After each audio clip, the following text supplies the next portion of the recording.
Talks. This is not your typical podcast. We will get into wrestling, lifestyle, and mental health. This podcast is unfiltered and ready to go. The episode will begin in a moment, but before it does, go ahead and give us a follow on all social medias, Tevin Talks, and make sure you give us a follow on Spotify, iHeartRadio, Apple, wherever you may listen to your podcast.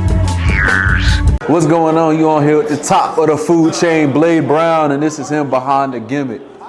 Blade Brown, where did that name come from? Everybody think it come from the movie Blade, a vampire movie, Marvel movie. No.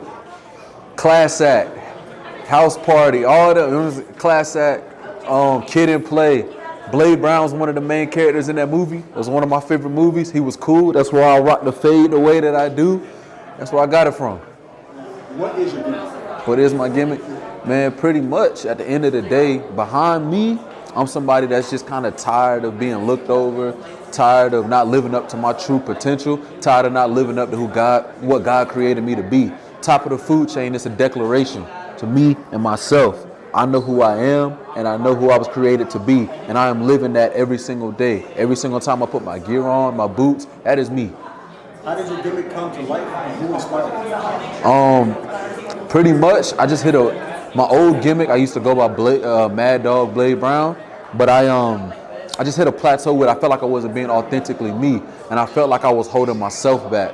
So how it came to fruition, I just sat down, I started thinking about who I was and who I've always been. Any room that I've ever walked into, football, martial arts, the gym, whatever, people look at me and they know that I do something more than just live. You know, they know I'm not an average guy. So I'm like, that presence, that's some real top of the food chain like presence. That's what God blessed me with. So I decided to put that into my wrestling. What inspired your gear? My gear? Man, everything that I've done gear-wise, I just had a dream about. Like I had a dream about me wearing this. And I tried to capture it as best as I could when I was talking to the artist that drew it. He drew it up and it came out better than expected. So it was literally a gift from God, once again. Do you have a slogan or catchphrase? If so, what is it and where did it come from? So I used to play for Southeast Raleigh High School football. Shout out Exit 300, 919, baby. And we used to have a saying at the end of all of our chants. We would go, South Side in the house. Uh-oh, somebody in trouble. So that's what I say at the end of most of my promos. Can I hit it real quick?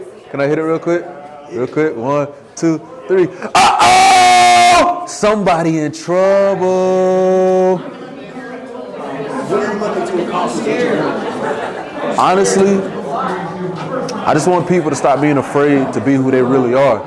You know, a lot of people walk into a room timid and they call it humility.